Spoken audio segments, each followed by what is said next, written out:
Rodolphe Kal, bienvenue, bonjour.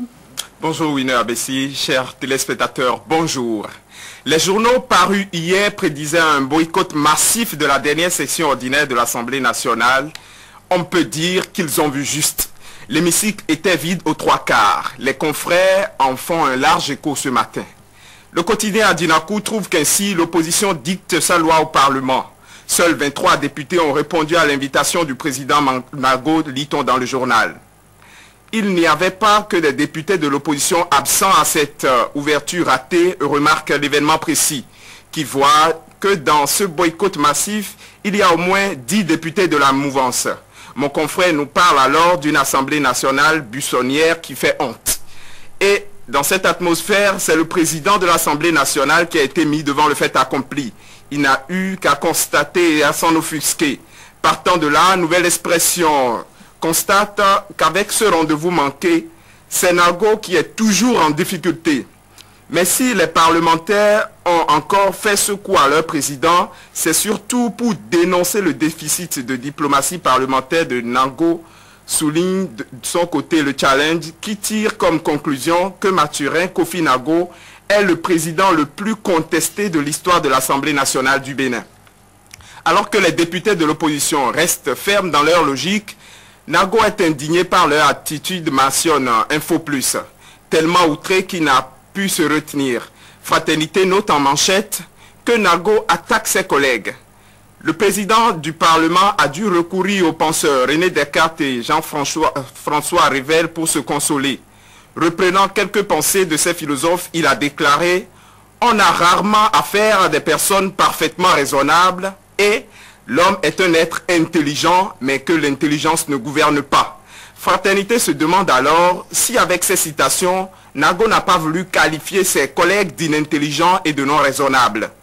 L'informateur qui tente une explication à ses propos trouve que le président de l'Assemblée nationale était en colère contre ses collègues. Ce boycott de la cérémonie d'ouverture de la session veut aussi dire que les travaux sont reportés pour 72 heures, rappelle la diaspora de Sabah. Et cela parce que le quorum n'était pas atteint. Ce qui s'est passé à l'Assemblée nationale hier est un mauvais présage pour le budget général de l'État exercice 2011, prédit déjà Sagesse Info. L'opposition qui est devenue majoritaire au Parlement vient ainsi d'annoncer d'une manière ou d'une autre les couleurs que la bataille pour le budget sera rude, surtout que c'est le dernier quinquennat, analyse le quotidien. Mutation croit savoir qu'avec ce boycott, le budget 2011 est sous la menace d'une ordonnance. Ordonnance ou pas, le docteur ne s'en préoccupe pas encore. Il est plutôt intéressé par la troisième phase de la réalisation de la LEPI. Le quotidien La Nation nous apprend que Boni Yahi s'est fait enregistrer hier. Il a fait au centre d'enrôlement de l'école primaire publique de Kadjeon. Le journal retient que les données biométriques du président ont été enregistrées sans problème. Ce qui ne semble pas la même chose partout. En tout cas, le Nokwe annonce que la clôture de l'enregistrement est pour bientôt dans l'Atlantique et littoral et remarque que moins de 25% ont été pris en compte jusqu'à présent à Cotonou.